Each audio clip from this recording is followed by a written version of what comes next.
DCC bank ಚುನಾವಣೆ ಹಿನ್ನೆಲೆಯಲ್ಲಿ ಅಥಣಿ ಕ್ಷೇತ್ರದಿಂದ ಮಾಜಿ ಡಿಸಿಎಂ ಲಕ್ಷ್ಮಣ್ ಸವದಿ ನಾಮಪತ್ರ ಸಲ್ಲಿಕೆ.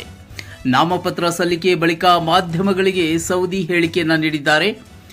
1995ರಲ್ಲಿ ನನ್ನನ್ನು ಡಿಸಿಸಿ ಬ್ಯಾಂಕ್ಗೆ ಕಳಿಸಲು ರಾಜು ಕಾಗೆ ಬಹಳ ಮುಖ್ಯವಾಗಿದ್ರು. ರಾಜು ಕಾಗೆ ಹಾಗೂ ನಾನು ಈ ಭಾಗದಲ್ಲಿ ಜೋಡೆತ್ತು ಅಂತ ಕರೀತಾರೆ. ಜೋಡೆತ್ತು ಡಿಸಿಸಿ ಬ್ಯಾಂಕ್ಗೆ ಹೋಗಬೇಕು ಅಂತ ಆಸೆ ಪಟ್ಟಿದ್ರು. ನಮ್ಮ ಭಾಗದ ಜನ ಆಸೆ ಪಟ್ಟ ಹಾಗೆ ಇಂದು ನಾವು ನಾಮಿನೇಷನ್ ಮಾಡಿದ್ದೇವೆ. ಸೂರ್ಯಚಂದ್ರರಿಗೆ ಗ್ರಹಣಗಳು ಪ್ರತಿದಿನ ಹಿಡಿಯಲ್ಲ. ಗ್ರಹಣ ಬಂದ ಸಂದರ್ಭದಲ್ಲಿ ಪೂಜೆ ಪುನಸ್ಕಾರ ಇತ್ಯಾದಿಗಳನ್ನ ಮಾಡಬೇಕಾಗುತ್ತೆ. ಸೂರ್ಯಚಂದ್ರರಿಗೆ ಗ್ರಹಣ ಹಿಡಿದಾಗ ಅವರಿಗೆ ತೊಂದರೆ ಆಗಬಾರದು ಅಂತ ನಾವು ಪೂಜೆ ಪುನಸ್ಕಾರ ಮಾಡ್ತೀವಿ. ರಾಜು ಕಾಗೆ ಹಾಗೂ ನಾನು ಕೂಡಿ ಒಂದು ಬಡ ಮಾಡಿದ್ದೇವೆ. ನಮ್ಮಲ್ಲಿಗೆ ಬರುವವರಿಗೆ ಸ್ವಾಗತ ಮಾಡ್ತೀವಿ. ಸಸಿ ನಾಟುವಾಗ ಸಣ್ಣದಿರುತ್ತೆ, ದೊಡ್ಡದಾದ ಮೇಲೆ ಎಲೆ, ಕಾಯಿ, ರಂಬೆ, ಕೊಂಬೆ ಬರುತ್ತೆ.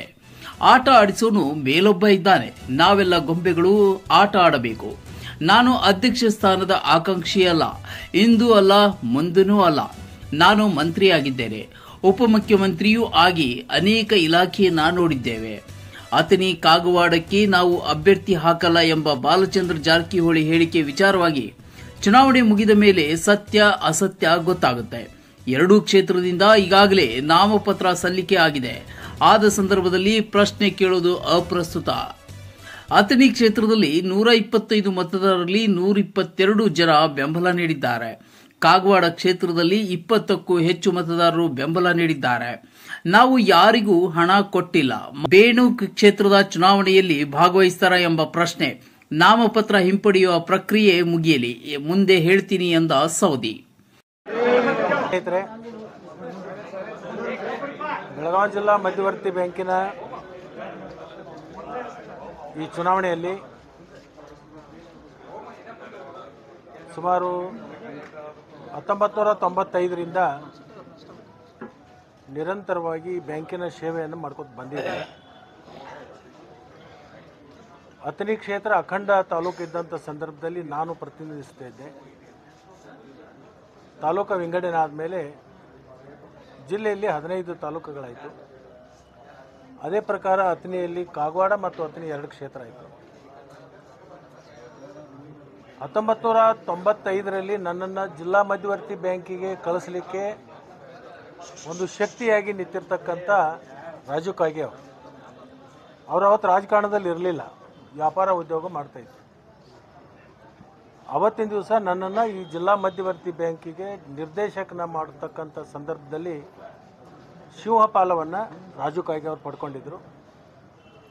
ಇವತ್ತು ಸುದೈವದಿಂದ ಕಾಗವಾಡ ಕ್ಷೇತ್ರ ಒಂದು ಹೆಚ್ಚುವರಿಯಾಗಿ ಬಂದಿರೋದ್ರಿಂದ ಅವಂದು ಋಣವನ್ನು ಕಡಿಮೆ ಮಾಡ್ಕೋಬೇಕು ಅಂತಕ್ಕಂಥ ವಿಚಾರವನ್ನು ಇಟ್ಕೊಂಡು ಕಾಗವಾಡ ಕ್ಷೇತ್ರದಿಂದ ರಾಜು ಕಾಗೆ ಅವರನ್ನು ನಾವೆಲ್ಲರೂ ಸೇರಿಕೊಂಡು ಆ ಭಾಗದ ಎಲ್ಲ ಕೃಷಿ ಪತ್ತಿನ ಸಹಕಾರಿ ಸಂಘಗಳ ಸದಸ್ಯರ ಅಧ್ಯಕ್ಷರ ಅಭಿಪ್ರಾಯವನ್ನು ಪಡ್ಕೊಂಡು ಬಹುದಿನಗಳಿಂದ ಜೋಡೆತ್ತು ಅಂಥೇಳಿ ನಾವು ಕರಿತಾ ಇದ್ದೇವೆ. ಇಲ್ಲಿನೂ ಕೂಡ ಜೋಡೆತ್ತು ಹೋಗಬೇಕು ಅಂಥೇಳಿ ಅಪೇಕ್ಷೆ ಪಟ್ಟ ಮೇಲೆ ರಾಜು ಕಾಗೆ ಅವರು ನಾವು ಇವತ್ತು ಸುಮಾರು 155 ಕೃಷಿ ಪತ್ತಿನ ಸಹಕಾರಿ ಸಂಘಗಳ ನಿರ್ದೇಶಕರ, ಅಧ್ಯಕ್ಷರ, ಅಲ್ಲಿರ್ತಕ್ಕಂಥ ಕಾರ್ಯದರ್ಶಿಗಳ ಮತ್ತು ನಮ್ಮೆಲ್ಲರಿಗೆ ಮಾರ್ಗದರ್ಶನ ಮಾಡ್ತಕ್ಕಂಥ ಹಿರಿಯರ ಮತ್ತು ಹಿತೈಷಿಗಳ ಅಭಿಪ್ರಾಯವನ್ನು ಪಡ್ಕೊಂಡು ಸಂಪೂರ್ಣವಾಗಿರ್ತಕ್ಕಂಥ ನಿಮಗೆ ನಾವು ಆಶೀರ್ವಾದ ಮಾಡ್ತೀವಿ, ನೀವೇ ಸ್ಪರ್ಧೆ ಮಾಡಬೇಕು ಅಂಥೇಳಿ ಅವರ ಒಪ್ಪಿಗೆಯನ್ನು ಪಡ್ಕೊಂಡು ಅವರ ಆಶೀರ್ವಾದದಿಂದ ಮತ್ತು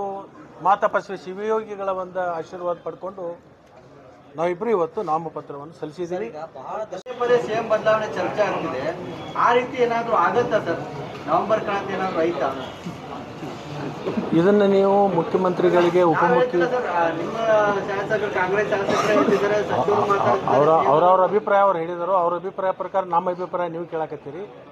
ಇದನ್ನು 3 ಮಂದಿನ ಕೇಳ್ಬೇಕು ನೀವು, ಮುಖ್ಯಮಂತ್ರಿಗಳನ್ನು, ಉಪಮುಖ್ಯಮಂತ್ರಿಗಳನ್ನು, ಹೈಕಮಾಂಡ್. ಇವ್ರು 3 ಮಂದಿನ ಕೇಳಿದ್ರೆ ಸರಿಯಾದ ಉತ್ತರ ಸಿಗ್ತದೆ. ನೀವು ರಾಂಗ್ ಅಡ್ರೆಸ್ ಪತ್ರ ಬರೆದ್ರೆ ಆ ಪತ್ರ ಅಲ್ಲಿ ಹೋಗಿ ಮುಟ್ಟಲ್ಲ. ಧನ್ಯವಾದ. ನಾನು ಮತ್ತು ಲಕ್ಷ್ಮಣ್ ಸವದಿ ಅವರು ಜಿಲ್ಲಾ ಮಧ್ಯವರ್ತಿ ಬ್ಯಾಂಕ್ ಚುನಾವಣೆಗೆ ನಾನು ಕಾಗವಾಡದಿಂದ, ಅವರು ಅಥಣಿಯಿಂದ ನಾಮಪತ್ರವನ್ನು ಸಲ್ಲಿಸಿದ್ದೇವೆ. ನಾನು ಮೊದಲನೇ ಬಾರಿಗೆ ಸಹಕಾರ ಕ್ಷೇತ್ರದಲ್ಲಿ ಪಾದಾರ್ಪಣೆಯನ್ನು ಮಾಡ್ತಾಯಿದ್ದೀನಿ. ನಾನು ಪಂಚಾಯತಿ ಸದಸ್ಯ ಮೊದಲು ಪಂಚಾಯತಿ ಸದಸ್ಯನಾಗಿ ಜಿಲ್ಲಾ ಪಂಚಾಯತಿ ಸದಸ್ಯನಾಗಿ 5 ಬಾರಿ ಶಾಸಕನಾಗಿ ಕೆಲಸ ಮಾಡಿದ್ದೀನಿ. ಆದರೆ ನನಗೆ ಈ ಸಹಕಾರ ಕ್ಷೇತ್ರ ಹೊಸದು. ಯಾಕೆ ನಾವು ಬಂದಿರಕ್ಕಿಲ್ಲ ಅಂದರೆ 30 ವಯಸ್ಸು ತಾಲೂಕಾ ಒಂದೇ ಇರೋದ್ರಿಂದ ಅಲ್ಲಿ ಪ್ರತಿ ಸಲ ಲಕ್ಷ್ಮಣ ಸವದಿಯವರು ಅಲ್ಲಿ ಜಿಲ್ಲಾ ಮಧ್ಯವರ್ತಿ ಬ್ಯಾಂಕಿಗೆ ನಿರ್ದೇಶಕರಾಗಿ ಅವರನ್ನೇ ನಾವೆಲ್ಲ ಕಳಿಸ್ತಾ ಇದ್ದೀವಿ. ಅದು ನಾವು ಹೋಗಬೇಕು ಅನ್ನುವಂಥ ಪ್ರಶ್ನೆನೇ ಆ ಸಂದರ್ಭದಲ್ಲಿ ಉದ್ಭವ ಆಗಿರಕ್ಕಿಲ್ಲ. ನಾವೆಲ್ಲ ಒಂದೇ ಕುಟುಂಬದ ಸದಸ್ಯರಾಗಿ ಇರುವುದರಿಂದ ನಾನು ನಿಲ್ಲೂ ಪ್ರಶ್ನೆನೇ ಬಂದಿರಕ್ಕಿಲ್ಲ. ಈ ಸಲ ಕಾಗವಾಡ ಹೊಸ ತಾಲೂಕು ಆಗೋದ್ರಿಂದ ಇವತ್ತು ಚುನಾವಣೆ ಅಲ್ಲಿ ಒಂದು ಇಡೀ ಜಿಲ್ಲೆಯಲ್ಲಿ ಕಾಗವಾಡ, ನಿಪ್ಪಾಣಿ, ಮೂಡಲಗಿ, ಯರಗಟ್ಟಿ, ಕಿತ್ತೂರು ಇವು ಹೊಸ ತಾಲೂಕು ಆಗೋದ್ರಿಂದ ಅಲ್ಲಿಯೂ ಪ್ರತಿನಿಧಿಗಳ ಜಿಲ್ಲಾ ಮಧ್ಯವರ್ತಿ ಬ್ಯಾಂಕಿಗೆ ಹೊಸವಾಗಿ ಆರಿಸಿಕೊಡ್ಬೇಕು ಅಂತ ಸರ್ಕಾರ ನೋಟಿಫಿಕೇಶನ್ನಿಂದ ನನಗೆ ಒಂದು ಅವಕಾಶ ಸಿಕ್ಕೋದ್ರಿಂದ ಎಲ್ಲರ ಒಂದು ಮನಸ್ಸನ್ನು ಒಲಿಸಿ ಎಲ್ಲರೂ ಅಭಿಪ್ರಾಯವನ್ನು ಕೇಳ್ಕೊಂಡು ನಾನು ಸ್ಪರ್ಧೆಯನ್ನು ಮಾಡ್ತಾ ಇದ್ದೇನೆ. ರಾಜ್ಯಾದ್ಯಂತ ಕೊಲೆಗಳನ್ನು ಮಾಡಿ ರಾಜ್ಯದ ಜನರಿಗೆ ಕುತೂಹಲ, ಭಯ, ಭೀತಿ ಹುಟ್ಟಿಸಿದಂತ ಸಂಘಟನೆ ಹಿಂದೆ ಯಾರಿದ್ದಾರೆ, ಉದ್ದೇಶ ಏನು? ಅವನು ಎಲ್ಲೇ ಇರ್ಲಿ, ಹೇಗೆ ಇರ್ಲಿ, ಹುಡುಕೊಂಡು ಬಂದೇ ಬರ್ತೀನಿ. That is my challenge.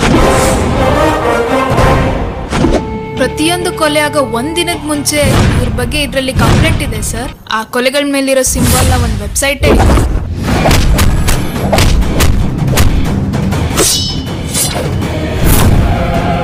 ನಿಮಗೆ ನಾನು ಮೊದಲೇ ಎಚ್ಚರಿಸಿದ್ದೆ, ಆ ಶಕ್ತಿ ಇಲ್ಲಿಗೆ ಬರದಂತೆ ಎಚ್ಚರಿಕೆ ವಹಿಸಿ ಎಂದು. ಅವನು ಅಂದ್ರೆ ಯಾರವನು? ಅವನು ವ್ಯಕ್ತಿಯಲ್ಲ, ಶಕ್ತಿ.